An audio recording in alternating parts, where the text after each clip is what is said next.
নমস্কার। ধনু রাশি, জীবনে উন্নতি করতে চাইছেন, পরিকল্পনা আছে, পরিশ্রম করছেন। আপনি জানেন যে আপনার পরিকল্পনা বাস্তবায়িত হলে প্রচুর টাকা পয়সা আসতে পারে, কিন্তু প্রপার সিস্টেমে থাকা সত্ত্বেও প্রপার ডেভেলপমেন্ট হচ্ছে না। কারণ গ্রহদের নাক্ষত্রিক অবস্থানের ডিস্টারবেন্স। কয়েকটি বিশেষ নক্ষত্রে কয়েকটি গ্রহ অবস্থান করলে আপনি হতে পারেন কোটিপতি, আপনি হতে পারেন চূড়ান্ত সফল। কিন্তু কোন নক্ষত্রে গ্রহরা অবস্থান করলে আপনার এই উন্নতি আসতে পারে, কোন নক্ষত্রে কোন গ্রহ অবস্থান করলে আপনার এই উন্নতি আসতে পারে? প্রথমেই বলি, ধনু রাশি বা লগ্নের মানুষদের জন্য শতভিষা নক্ষত্রে যদি রাহু অবস্থান করে বৃহস্পতি দৃষ্ট হন, অর্থাৎ শতভিষা নক্ষত্রের সঙ্গে কানেক্টেড যদি গুরুচণ্ডাল দোষ দেখতে পাওয়া যায় বা গুরুচণ্ডাল যোগ দেখতে পাওয়া যায়, সেই ক্ষেত্রে এই মানুষের কানেক্টিভিটি প্রচুর মাত্রায় বাড়ে এবং এই কানেকশনসকে কাজে লাগিয়ে এই মানুষটি পাওয়ারফুল এবং ওয়েলদি হয়ে থাকেন।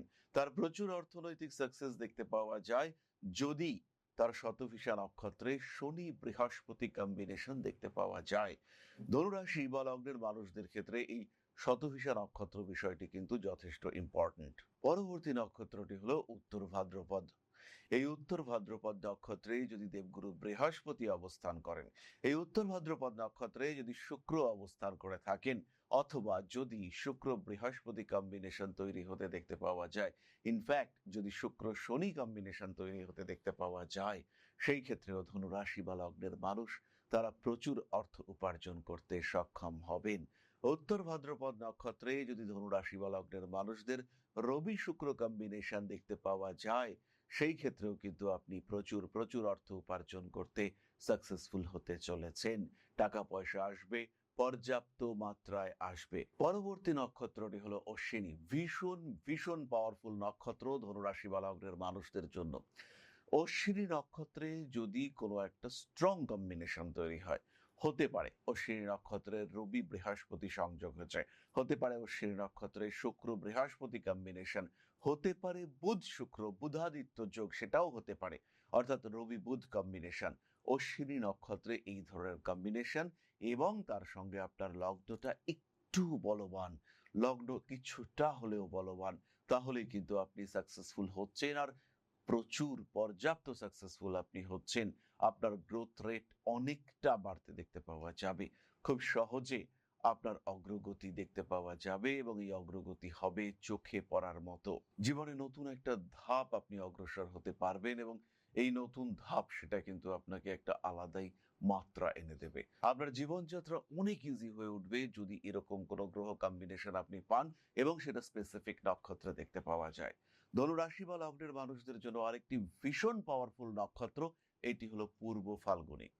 পূর্ব ফাল্গুনী নক্ষত্রে শুক্রের অবস্থান, ধনু বড়লোক। পূর্ব ফাল্গুনী নক্ষত্রে বৃহস্পতি শনি শুক্র বুধ এদের কোনো একটি কম্বিনেশন যোগ তৈরি হলো, আপনার অর্থনৈতিক অবস্থা ভালো হবেই, আপনি সেখানে অপ্রতিরোধ্য। এরই সঙ্গে সঙ্গে যদি আপনার চিত্রা বা স্বাতি নক্ষত্রেও কোনো ভালো combination, positive constructive planetary combination বা কনজাংশন তৈরি হতে দেখতে পাওয়া যায়, সেই ক্ষেত্রে আপনার গ্রোথ হবে অনেক বেশি। সাধারণ মানুষ আপনাকে দেখে ঈর্ষা করবে, সাধারণ মানুষ কিন্তু আপনার দিকে তাকিয়ে থাকবে, না ওরে বাবা কত কি করে ফেলেছে। এরকম সিচুয়েশন আমরা দেখতে পাবো যখন আপনার এই উক্ত নক্ষত্রগুলিতে গ্রহ কম্বিনেশন এবং কনস্ট্রাকটিভ গ্রহ কম্বিনেশন দেখতে পাওয়া যাবে। আর এই কনস্ট্রাকটিভ গ্রহ কম্বিনেশন এবং গ্রহ নক্ষত্র কম্বিনেশন ভীষণ গুরুত্বপূর্ণ। যখন আমরা কথা বলবো গ্রহ শক্তি ম্যানেজমেন্ট, যখন আমরা কথা বলবো ইন্ডিভিজুয়াল গ্রহ দশার, সেই সময় কিন্তু অবশ্যই আমাদের খেয়াল রাখতে হবে যে কোন গ্রহ কোন সময় কতটা সুফল দেবে, আর এই সুফলের মাত্রা এটাকে কন্ট্রোল করবে নক্ষত্র, এটা খেয়াল রাখতে হবে। তাই প্রপার অ্যানালাইসিস এটা সত্যি সত্যি প্রয়োজনীয়, আর প্রপার অ্যানালাইসিস ছাড়া you can not achieve the goal. ভালো থাকবেন, সুস্থ থাকবেন। নমস্কার। জয় মা আদিশক্তি।